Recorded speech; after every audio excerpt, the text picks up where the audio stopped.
Кыргыз медицинасына ополтоодой салым кошкон 93 жаштагы хирург, медицина илимдеринин доктору, профессор Мамбет Мамакиев эң узак убакыттан бери хирург болуп иштеп келе жаткан врач катары Гиннестин рекорддор китебине кирди. Бул тууралуу аталган уюмдун расмий сайты маалымдап билдирүү жарыялады. Маалыматка ылайык, рекорд 2020-жылдын 29 февралында катталган. Бул маалга карата Мамакиев хирург катары 67 жыл 181 күн иштеген айтылат. Андан сырткары медицинада жетишкен ийгиликтери үчүн Кыргыз өлкөсүнүн ардактуу атуулуу наамы берилгени да маалымдалган. Мындан улам Супер КЖ порталы эл сыймыгы Мамбет Мамакиевичтин сыйлыгы менен куттуктап, анын иш кеңсесине баш бакты. Эл сыймыгы алгач бул ийгиликке алып келген жол кандай башталганын баяндап берди. Рахмат ушу келип сураганыңарга, эстегениңерге. Мен эми бүгүн 93-төмүн. 93 деген оңой жаш эмес. 93-төмүн деп жатып алган жерим жок. Мына бүгүн эле 4 операция жасап чыктым. Эми бул системада хирург болуп иштегениме 68 жыл болот. 46 жыл келгенмин да нет деген сөздү билбей. Анан ординатура, аспирантура, ассистент, доцент, доктор болуп, анан завкафедра болуп. Мен мындай балалыгым өтө кыйын убакыт өтүп калды да, уруш убагында. 41-жылы уруш башталганда мен 14-тө болчумун. Ошондон тартып бир чет эми окуганда окуу кийин түшүнсөм окуат эле. Мугалимдерден бир дагы даже учительский институт билген жок болчу. Бар эле илгерки сомок менен, бирок ошол мугалимдер биз үчүн авторитет болчу. Жакшы көрчү элек. Onun için ütüp geldim ben gelip baya doktor bolam degen ayıldı al vakta doktor degen dokkan demezmiz. Даже felçir yok. Ayılda biri orup kalsa moldo bakşı degenleri var. Oşalar gelip tamırın karmap je su içirçi je tamak verçi. Uşu köp kıynalıp ölgönderdi görüp es tartkandan tartıp kayıntımışlarga jardam bersem деген ой болчу. Бирок 9 класс тартып ошол доктор болсом деп эле калдым. Анан ол төрөгөн аялдарды, кыйналгандардын баарын көрүп, ушу 10-чуну бүтүп атканда эле ошол Мединскка барам деп калдым да. Мединскка келдик, анда мындай техника жок. Мен тиги караколдун ар жагында Кереге таш деген айылдамын. Ошо Караколго келип, анда Пржевалскийде. Бияка келиш үчүн аптасынан 3 күн жаткам. Машина жок да. Автобус деген жок анда. Анан 3 күндөн бир карагай тарткан машина келип, ошонун үстүнө отуруп келгеним эсимен калбайт. Эми келгенде доктор деген жок да. Бизди жакшы кабыл алды. Сразу обшит берди.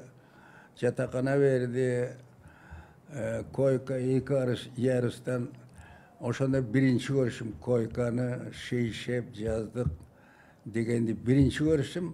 Ошо келгенде тарелка, чыны, кашык, турши, самын, таттуу дегендеше 46 жыл биринчи көрдүм ушул жакта. Ага чейин көргөн эмес. Келсек ушул эманда кыргыз жок, республика боюнча примерно 150ден ашык кыргыздар чогултуптур. Чогултуп сразу эле окуй баштадык, экзамен билбейм выступить. 1,5 ай отурдук, анда жалаң орустар бир группада бирден эле кыргыз болуп калдык. Эми көпчүлүгү армиядан келген чоң орус жигиттер, майда силе биз, бирок эчтеке билбейбиз. Ben daha net degeni bilbeyim degenim, айылда баш учитель орус тил боюнча мугалим болгон жок. Орусту көргөн жокпуз. Анан кайдакы билем. Ошо жерде отурабыз, уктайбыз, башка эчтеке жок. Анан 1,5 айдан балдардын көпчүлүгү качып кетти. Талканы түгөндү, алып келген сүзмөс түгөндү, ал убакта дагы кыйын жери. 46-48 жылдан хлебный карточка болбоду. Күнүнө талон берчи, 500 грамм кесип алат. Магазинге очуратып ошону алабыз, башка эч жерде тамак аш деген жок. Ошоға қарабай, қиналған қарабай, жіберді меге қойдық, өлтірел оқыш. Айлабыз кетті бір ай, кетіп қалды көпшілік. Анан жоқ болсақ, же киім жоқ, жыңайлақ жүреміз. Анан айтып қалды Ақынбаев деген бар Қырғыздан деп. Ақынбайды іздеп барып тап, анда жаш доценттелер бізді жақсы принимать етіп, арыздарманымызды ұғып, жақсы ақыл айтты, шыдағыла. Қырғыздан доктор керек, көріп тұрасың, менде башқа кіші жоқ. Ағай біздер ошентип атабыз, бирок айлабыз кетіп қалды, көпчүлүгү кетіп қалды. Окуялар емеспіз. Эмне оюңар бар? Мен 10 жыл болса даярмын окушка дедим. 1 жыл бизди даярласын. Мунун идея деп анан эртең жообун берейин деп эртеси анда профессор сүйлөшөрүн кайдан билдик. Сүйлөшүп келдик, эртеси отурсак кирип айтты. Уруксат берди, ким даярлоо ачылды, даярлоону кааласа алдына түшпө деп. Эсиме калбай 75 бала алдына учуп түштүк. 3 группа түздү, 1 жыл химия, физика, орус тил. Ушул үчөөнү окутту. Анан шаарды аралап кичине көнүп калдык. 1 жылдан кийин анан выступительный экзаменди ошондо көрдүм. Настоящий экзамен өткөздүк. Мурунку экзаменационный лист экен. Баабыз 0-0. А мен ушундай 0 деген отметкалабы. 1-2 деген. Жок, билимиңер 1-ге жетчү. А мен 100 деле билчүмүз, даанет билбеген 0 да. Ошентип аракет кылып отуруп 3-чү курска 3-чы кыйын болду да. Бир дагы кыргыз жок, мугалим, врач деген жок, сестра жок. Окуган бүт орусча, название бүт латынча, кыргыз деген жок. Ошентип 3-чү курска чейин айда кыйналдык да. Жыңалач кийим, жагачарчылык, мында мындай условия жок да. Жарык болгон жер таң аткыча суук, ушу жаттап эле отурчубуз. Маанисин түшүнбөйбүз, жаттайбыз. Жаттаганда ошо бир страны ырчы эле жаттап алчубуз. Мамбет Мамакеев негизги колдоочусу Кудай экенин жана канча талант болбосун, эмгек болбосо майнап чыкпай турганын айтат. Кудайдын көзү түз болду. Хирургиянын 1-күндөн тарта зымга тизгенде кетти. Болбосо кыялым чатак, орой, ачык сүйлөгөн адам болчумун дейт ал. Характерим ошо башынан эле менин характерим бар болчу. Көп башчы, түз айтып, урушуп, моюн бербей. Ошону менен абдан жаман көрүш. Азап, мен көргөн азапта 5 күн керек. Анан 3 жыл ординатураны деле биз даярлайбыз кафедрада. 3 жыл бүткөндөн кийин айылга хирург кылып жиберебиз. Агар мындай жакшы данныйлары болсо, аспирантка калтырабыз. Анан мени калтырбаш, бүтүп атканда чакырдык кафедрага. 7 ассистент отурат, профессор сурап калды. Мамед, заканчиваешь, что ты думаешь? Мен араң айттым, бар жаман көрөрүм белем. Я бы остаться десем, бар ыргып турду, куда деп эле. Аспирантура десем, 7 өтөң мени жайлады. Какой аспирант? Он глупый, он грубый, неграмотный, ничего не знает, не слушает. Ай, жаман да. Анын бар эле менде бар болчу. Ончукпай турам, болду. Эми профессор эмне дейт? Ал ушундай бүттү. Профессор эми эстүү илерин гараттан келген пожилой жакшы киши эле. Оозунан жаман чыкса, киши айтты, у меня другое мнение дейт. Мамбету очень много недостатков. Что у него мне нравится, он очень хочет быть хирургом. Он старательный. А за счет аспирантуры мы не имеем права запрещать. Конкурс на что? Конкурстан өтсе, пожалуйста. Ой, жана 3 лет түштүм. Бауларда айттым, в течение 3 года от вас ни разу хорошего слова не слышал. На этот раз я убедился, плевал ваше мнение. Я пошел сдавать экзамен. У студентов окумуштай здорово, доцент турагал. Видите, какой нахал хулиган деді. Мен ешқашан ача қойып, я вам покажу хулиганство өтіп кеттім.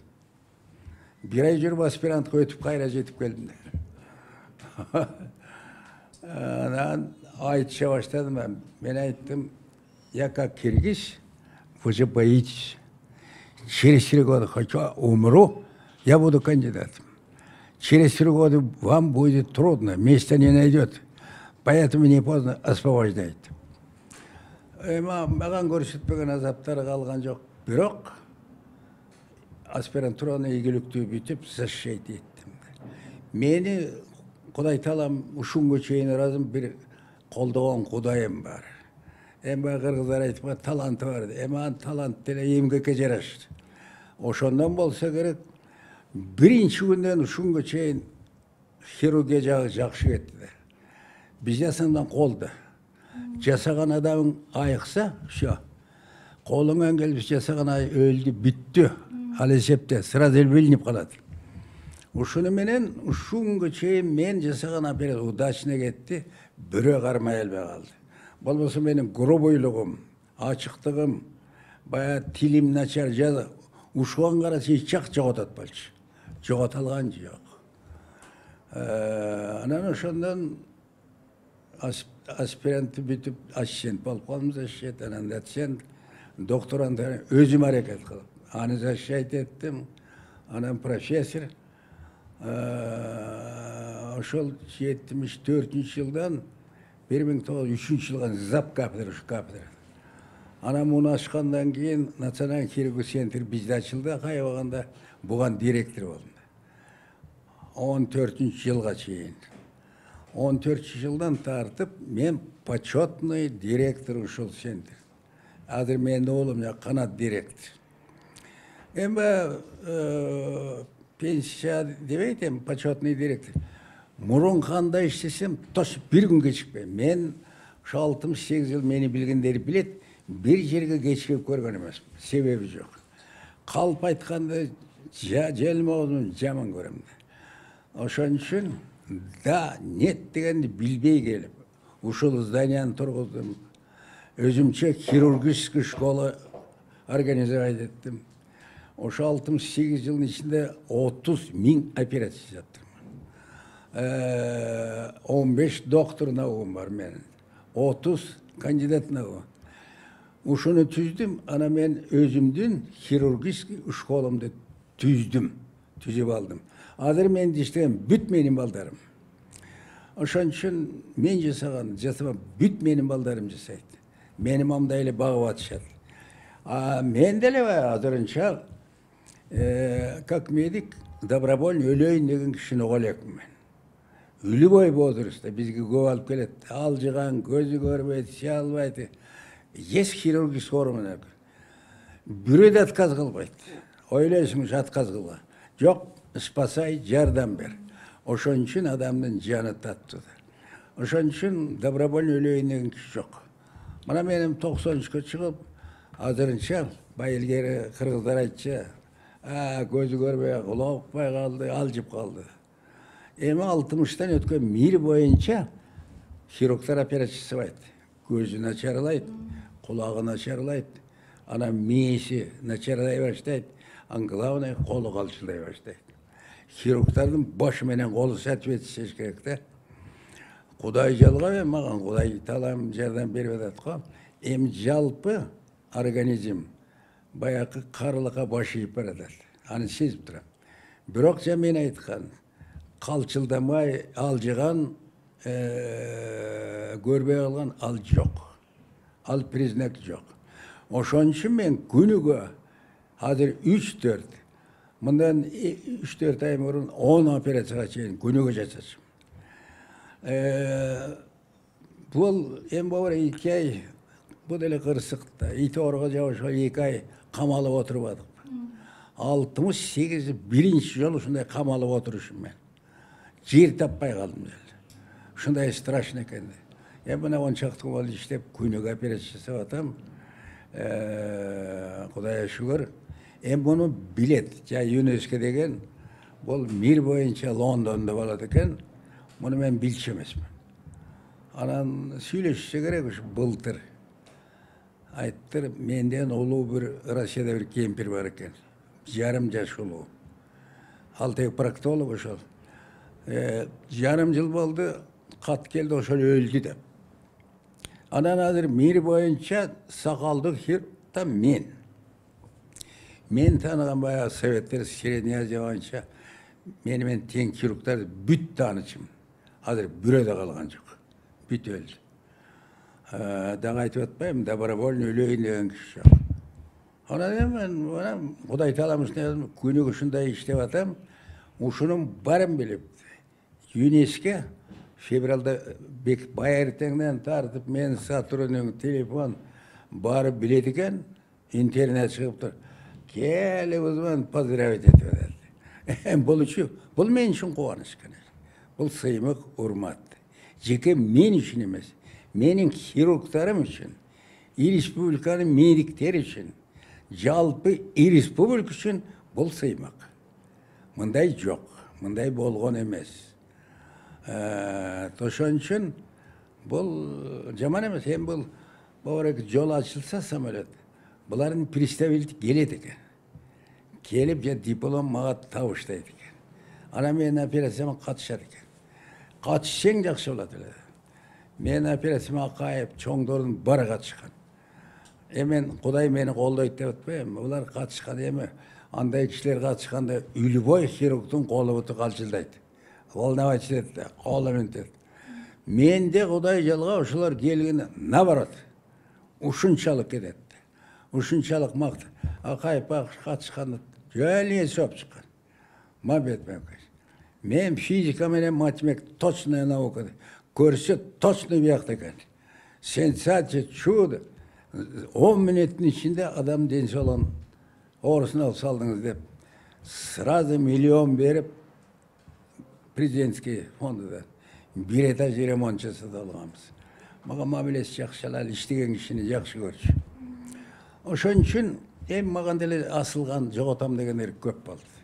Айтып атпайым, менің қолымдан қармай албай қалды. Операция. Болмаса операцияны бір ертесілі жауышады, бітті содан. Ошон үшін Құдай Таалама разы деймін. Шу күнге жеткізген. Мынадыр өзімдің хирург балдарым мас. Мауызын өзім салдым. Усубалиевтен Бегматованың жардамын ушул здание салынып қалды. Азыр Құдай шүкір балдары жақсы өсіп келеді. Менде илгери мені бақыт. Kandidat деген дары болчу жоқ. Азыр бала жалғыз менде 30 кандидат, 15 доктор бар. Баягы Советтерси мирде болгон операцияны барын жасайды. Единственное пересадка почка, печень, жүрек ушуну жасайды. Калганын бүт жасайды. Эми аларды жасайды. Бизде жетишкенчилик болса, аппарат болса, дары-дармек болса, ушул жүрек, печень менин балдарым бүгүн жасайды. Готовы жасашка. Ошон үчүн бүгүн мен кубанып атам. Жакшы новость, жакшы кабар айтып келди. Академик маек учурунда энесин эстеп жатып жашка муунуп кетти. Айтымында жокчулуктан алар далай азап тозокторду көрүшкөн. Бул укмуш сурады. Энем жөнүндө сөз болгондо азырда муунуп калам мен. Эми караганда киши жашык болуп көзүмөн жашып кетет. Энем байкуш. Энемди эстебей калган bir günüm bol ölek. Kayda jirbeyin. Неграмотный колхоз өтө кедейдин кедей, жоктун жокчулугу. Ошо кыбырап байкуш 17-ни төрөгөндө. 17-ни төрөптүр. Байылгери ачарчылыгына алып өлө бергенде. Жаныбектерибиз калса керек. Ошо 43-жылы Мамай армияга келгенде последнийин боюнда бар экен. Ошо жокчулук ошол төрөлгөндө erkek жок. Мен жакындаган сайын коркконуман бул ким тартат.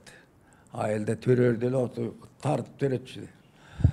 Ушул эсиме анан бир кыңылдап калганда эле көчө эжекем бар эле, атамдын карынына ошо жеттим.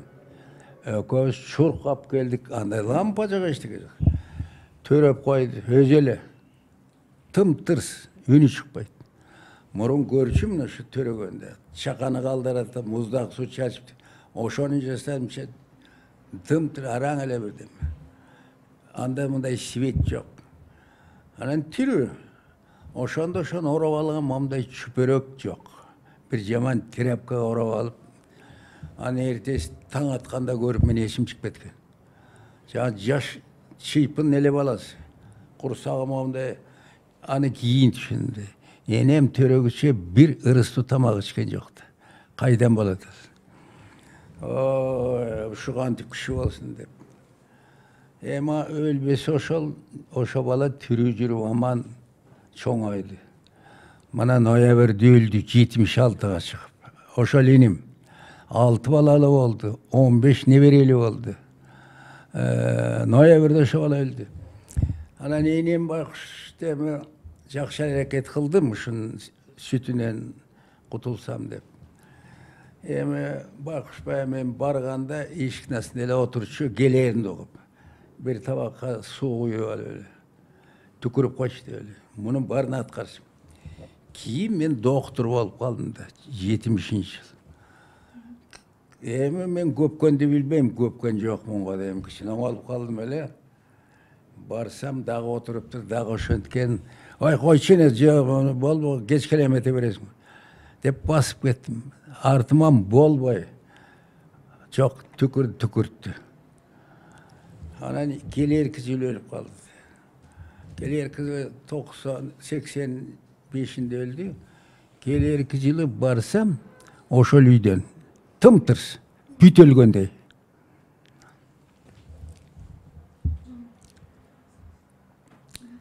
Ой, ошондо заманым куурулуп, туруп сарайдын артына барып өкүрүп алдым. Ошондо. Анан байкуш бизди багамда урушпаганда. Төштө колхоздун үйү бар. 4 километр. Күнүгө жөө кетет, жыңайлак. 2 чакам. Кечке сүт сааты, кечинде машинанын сүтүн, суу сүтүн көтөрүп келип, жарыма талкан чалып бизге берет. Биз өтө кедей болчу, балдар көп. Анан бир күнү борон, ары Кызылайна Жаангирде эч көрүнбөй, страшный кечин. Энем тоо менен келди төштөн. Агырыктар ат жүрүп, мен кубалап жүрүп аны кармап, белимди жип байлай коюп эле ошондон чаптым. Жээк менен чапырылма төштө бир кокту. Арсам ошо кокту да ыйлап отуруптур. Түштүм, баягы кыр менен мындай түшүп кеткен баткакта. Тайгаланып кетип 2 чакасынан кулап коктуга түшүптүр. Түшүп экөөбүздөн ыйлап атабыз. Айткан эле ушул. Эми бүгүн эмне ичесиңер деп. Анан айтты, бүгүн эчтеке билбейбиз. Жарым ичип алабыз деп учкачтырып алып келип. Эми ошондон бери 50-60-70 жыл өттү. Ак судан өткөндө керек ошол төш көрүнүп турат. Ушу өткөн сайын ошо кокту. Карабайын деп эле мондай өтөм, бирок мен ошол жакта. Серемуна карайм. Ошо коктуну караганда бир аз муунуп барып алам да. Эмнени көрбөгөн киши байкуш. Эми бүткөндө мен доктор болуп, профессор болгондо кетти. Жакшы эле аракет кылдым. Жакшы эле. Үй салып берип, мал салды болуп, кийим кечеген. Кышында бир жерде турчу, колума алып алчу. Жайында турчу. Абышкасы 2 жыл кийин өлдү. 93-кө чыгып. Анан жакшы эле аракет кылдым, бирок дагы эле аткара албай калдым. Азыр ушунга чейин, азыр энем болсо эмне кыларым деп, часто өзүм. Дагы аткара албай калдым деп. Болбосо ал байкуштар эмнени көрүп өтү. Уруш убагында эсимен калбай, эртеден кечке орок ормой, чөп чапмай, бүт жумуштар жасачу. Бала төрөп коюп эле иштей берчү. Алар мен bir kitap yazdım, büt var şu. Başıman ötköndüm barlığın. Ayrıkça enem bak, korduktu görgönde biz. Hazır estartkanda ar bir jerge süylөгөндө aytam. Ey, sen de karıysın. Sen de ata çoğ ata bolosun. Ay, en atan karaganda göz sala gör. Hazır men 5 kolumda işinim. Türüsünde barkı yok. Men de gübildep koyçumun. Oşo ne ismi? Ey, türüsünde grob etip kankıldap koyabız. Өлгөндөн кийин ошонун барлыгы чоңгурулат. Эне таңды көз сала көрүш. Келиндерине айтам. Агер карыган эне таңга эмне мамиле кылсаң, карыганда точно ошону көрөсүң дейм. Акшында алчыбыз, мен кемпирим 91-де азыр. Ушу кайнатасы мамакенин келгенде чечинчи алып сууга түшүрчү. Бакырып болбойт. Түшпей, жакында эле түшүп келген. Болбой. Эми ал аял кемпирдин сырын билем мен. Ал денесин кирин чыгарайын деген жок. Бич ситинен кутулайын деп аткан сөз. Ошо кемпир менен абышканы, мен азыр кемпирим жөн баладай бакчы. Ошонун батасы 91-де азыр. Ошон үчүн эне азыр эне ата канча жашка чыкпасын, кандай положениеде болсун, көзү көрбөйт, алчыган баспайт. Мээси барып үчүн все равно эне ата байдан калат. Эне ата үчүн бала точно ошондой. Бизге күнүгө келет да сайылып атылып бандиттер. Энелери боздоп, баласына кыпындай эчтеке жолотпойт. Ошон үчүн эми бизде кийинки жаштарыбыз көпчүлүгү кичине бузулуп баратпайбы? Жакшылары көп жок. Айрыкча эми бу карыган кишилерге эмне керек? Жакшы сөз, ысык чайын берип, кийин таза болду. Андан эчтеке сурабайт. Азыр көпчүлүк карыгандар баласы бакпайт, өзүнүн пенсиясы менен. Наоборот, өзүнүн пенсиясы менен ошо келесе балдарын багып отурат. Муну да билбеген акмактар бар. Бул жерге бизге күнүгө алып келет. 90-80 көзү көрбөйт, сүйлөй албайт, отурган жери сиет, бирок ич түйүлүп келет. Кан кузуп келет. Операциядан башка эчтеке жардам бере албайт. Эми ушулар бизде ушундайдыр. Өзү уруксат бербейинче биз операция. Ойлойсуң, эми ушундай болгондон кийин айланайын, тим койчу, жашарын жашадым, көрөрүн көрдүм, кызыл ала кылбай өлөйүн деген жок. Спасай, жардам бер. Ушул. Ошон үчүн жан, адам жаны кыйын. Айрыкча карыган сайын жан таттуу, коркок да болот. Мына мен эми 93 менин балдарым ыраазы. Кыргыз медицинасынын багына бүткөн даңазалуу хирург Мамбет Мамакеев 1927 жылы 1-октябрда Ысык Көл облусунун Ак Суу районундагы Кереге Таш айылында төрөлгөн. Ал 93 жашка келип калса дагы бүгүнкү күнгө чейин операция жасап ишин улантып келет. Ал 68 жылдык эмгек жолунда 30 миңден ашуун операция жасаган. Бир катар илимий иштердин автору, медицина илимдеринин доктору, профессор. Андан сырткары 2004 жылы Кыргыз Республикасынын баатыры наамын алган. Сыйлыктары: эмгек кызыл туу, эл достугу, 3-даражадагы Манас ордендеринин ээси, Кыргыз өлкөсүнүн ардак грамотасы, эл аралык алтын фортуна сыйлыгынын медалы, хирургдар коомунун эстелик алтын медалы, саламаттыкты сактоонун отличниги, эл агартуунун отличниги төш белгилери, эмгек ардагери медалы, эл аралык руханият ассоциациясынын алтын медалы жана башка бир канча сыйлыктардын ээси. Мамбет Мамакеев учурда бала чака, небере чөбөрөлөрү менен дөөлөттүү жана бактылуу карылык доорун сүрүп жаткан учур. Биз дагы маек соңунда сыймыктуу атабызга ден соолук каалап, анын батасын алып кайттык. Орчундуу окуялардан кабардар болуу үчүн биздин каналга жазылыңыз.